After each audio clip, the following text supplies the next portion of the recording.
games. We have Aaliyah Boston, Paige Bueckers, Sonia Citron, Caitlin Clark, Kalia Copper, Chelsea Gray, Dearica Hamby, Ryan Howard, Kiki Riafen, Kelsey Plum, Angel Reese, and Jackie Young. And a lot of people were also asking, like, why isn't Nafisa on this roster? Why isn't Asia Wilson on this roster? Why isn't Sabrina, like some of the people who actually played in the Paris Olympics, on that team? And Aaliyah Boston, Paige Bueckers, Caitlin Clark, Chelsea Gray, Angel Reese.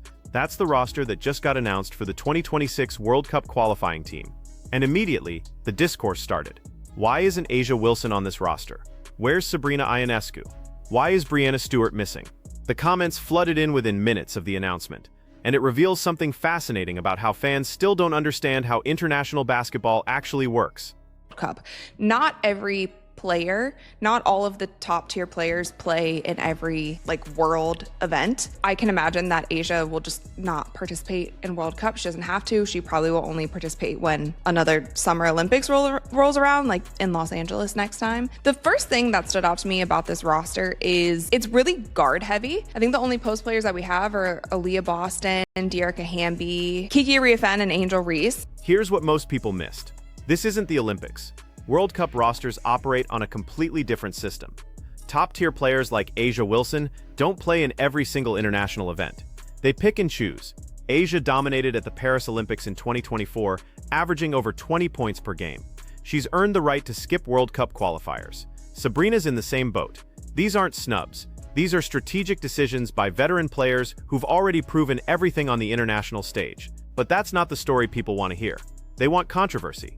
They want drama. So let's talk about what this roster actually tells us.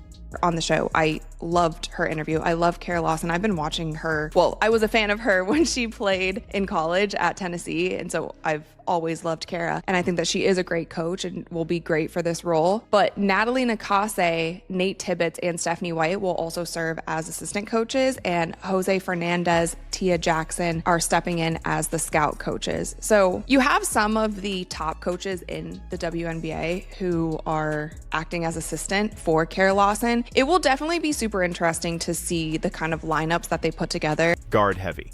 That's the first thing that jumps out. You've got Caitlin Clark, Paige Bueckers, Chelsea Gray, Kalia Copper, Kelsey Plum, Jackie Young. That's 6 guards on a 12-player roster. Compare that to the post players. Aaliyah Boston, Dearica Hamby, Kiki Riafen, Angel Reese, just 4. This roster is built for speed, for transition basketball, for pushing the pace. And that makes sense when you look at the competition. These qualifying games happen March 11th through March 17th. 5 games in 7 days against Senegal, Puerto Rico, Italy, New Zealand, and Spain. That's a brutal schedule. You need depth at the guard position because you're going to run teams off the court. You can't play slow, methodical basketball when you're playing every other day. But here's where it gets interesting. The coaching staff for this team is stacked. Carol Lawson from Duke as head coach, Natalie Nakase, Nate Tibbetts, and Stephanie White as assistants. That's 3 current or former WNBA head coaches serving under a college coach. That dynamic alone is going to be fascinating to watch. I think the best lineups would be the younger players. Caitlin should be starting at 1. Paige should be starting at 2. Aaliyah Boston should be starting at center. Honestly, I would put Angel Reese at 4. And then in that 3 spot, I don't know. It depends if you want to go big or you want to go small with your lineup. You could put Ryan Howard in there. You could put Kalia Copper probably. Yeah, maybe Kalia Copper at 3. I personally would go with a younger lineup. It will be very interesting to see the lineups that they. Now let's talk about the elephant in the room. Caitlin Clark is finally on a Team USA roster. After the controversy of her being left off the Paris Olympics team in 2024, after all the debates about whether she deserved a spot, after all the discourse about veteran players getting priority, she's in, and she's not coming off the bench. If Carol Lawson has any sense, Caitlin starts at the 1. Paige Bueckers starts at the 2. That backcourt alone would be the most dynamic guard combination Team USA has fielded in years. But watch what happens with the lineups, because this is where the real controversy is going to emerge.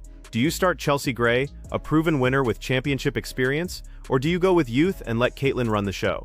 Do you play Angel Reese at the 4 alongside Aaliyah Boston at the 5, or do you go smaller with Ryan Howard at the 3 and Kalia Copper at the 4? These decisions are going to spark debates that make the Olympic roster controversy look tame.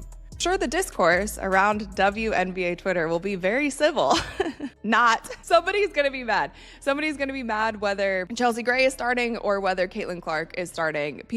Somebody somewhere is going to be mad. That's just how the discourse is around this league. But I think it's a good roster. I think it's a good team. I think that they will be just fine in these World Cup qualifiers and also in. And here's the timing that nobody's talking about.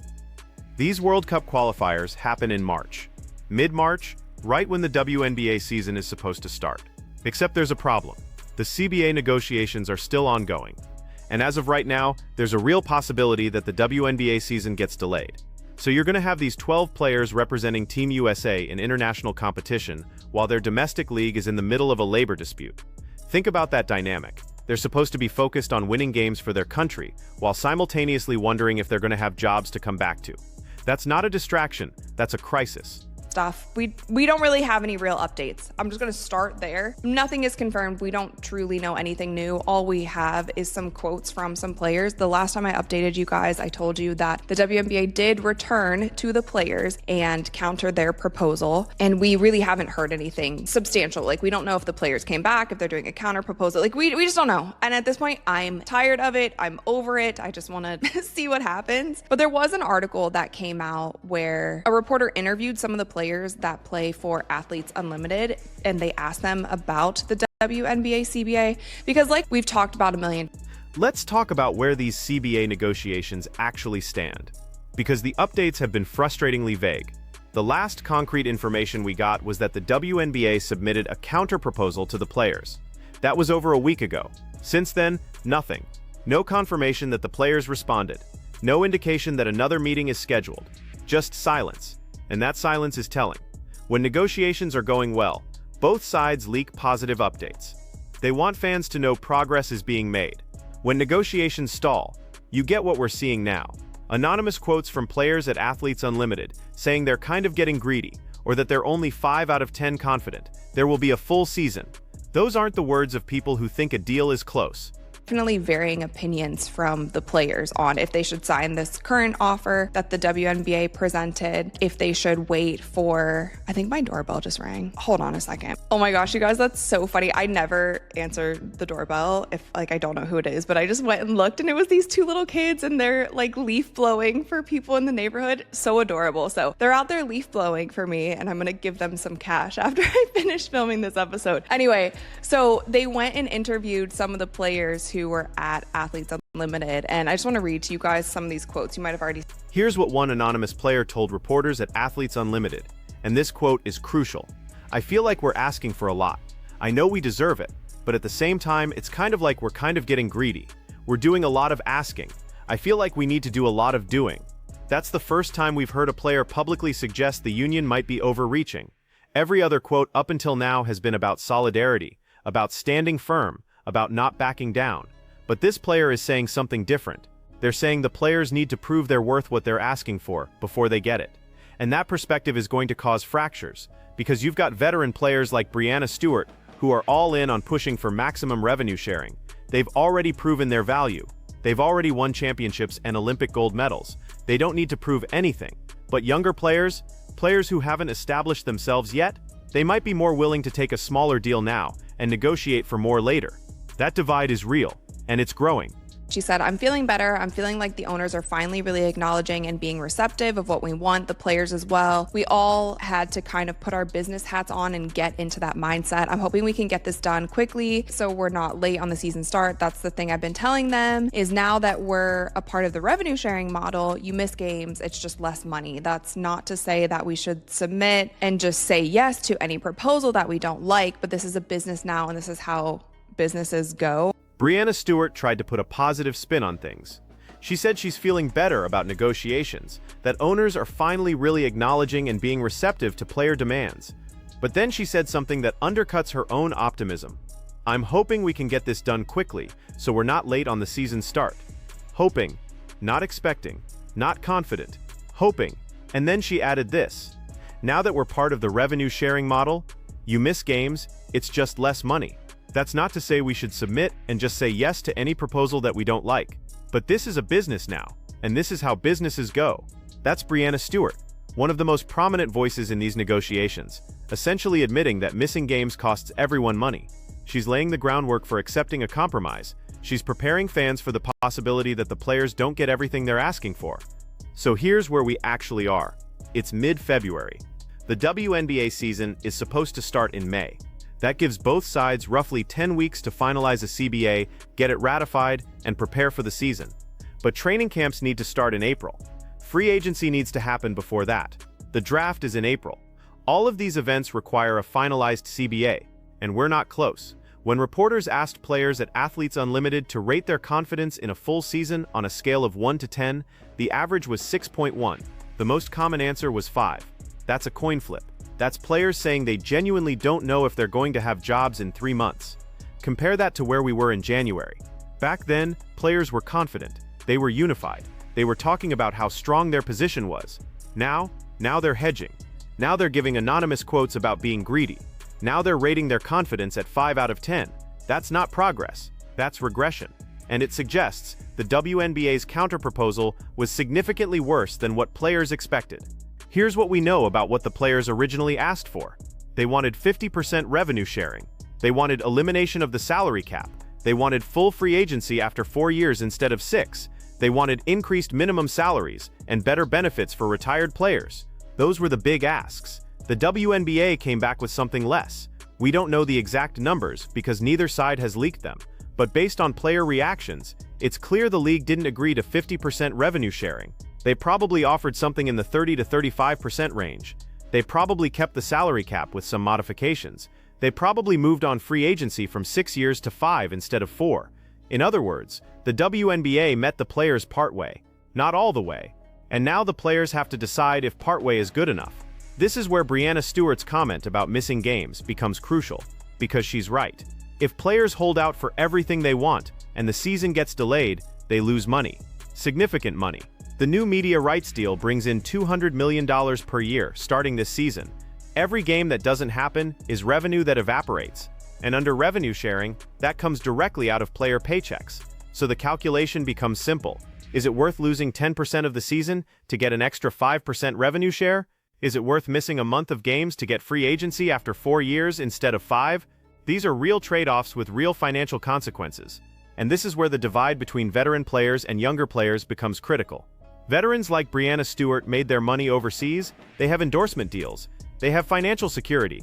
Missing a month of WNBA games hurts, but it doesn't break them. But younger players? Players on minimum contracts? Players who don't have overseas options? Missing a month of games could be devastating. That anonymous player who said we're kind of getting greedy is probably in that second category. They're probably looking at the WNBA's counterproposal and thinking, this is pretty good actually. They're probably wondering why the union is holding out for more when what's on the table right now would be life-changing. And that's how unions fracture. That's how solidarity breaks down. When the interests of different groups within the union start to diverge. Now add in the Team USA factor. 12 players are about to spend a week in March playing World Cup qualifiers. They're going to be together constantly. They're going to be talking about the CBA, and they're not all going to agree. Caitlin Clark and Paige Bueckers are rookies. They're on minimum contracts. Chelsea Gray and Kelsey Plum are veterans with championship rings. Their perspectives on this negotiation are completely different. What happens if those conversations get heated? What happens if veteran players pressure younger players to hold the line? What happens if younger players push back and say they want to accept the current offer? That could get ugly fast. So here's what I think happens. The players accept something close to the WNBA's current offer within the next 3 weeks. They get 40% revenue sharing instead of 50. They get free agency after 5 years instead of 4.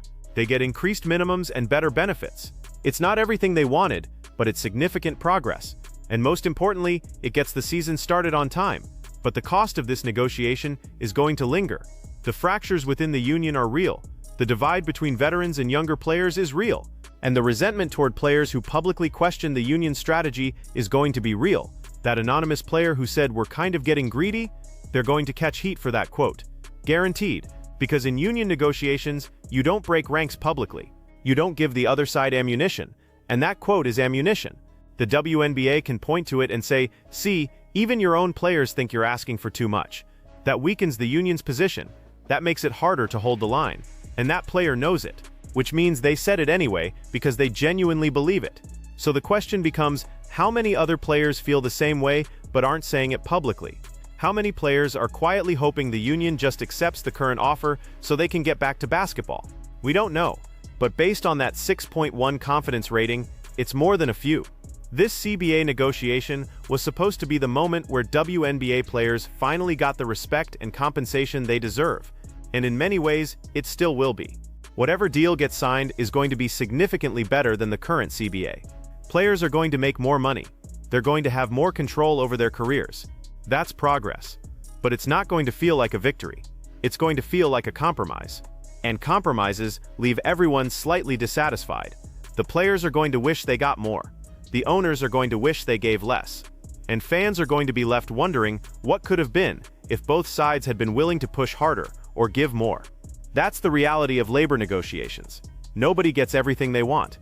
The goal is to get enough that you can live with the deal for the next decade, because that's how long this CBA is going to last. Whatever gets signed now sets the terms for WNBA basketball through the early 2030s. So yeah, stakes are high, the pressure is real, and time is running out. We're going to know within 3 weeks whether there's a deal or whether we're looking at a delayed season. My money is on a deal, but it's going to be messy getting there. Let me know what you think in the comments. Do you think the players should hold out for 50% revenue sharing, or should they take the current offer and get back to basketball? Because that's the choice they're facing right now, and there's no easy answer.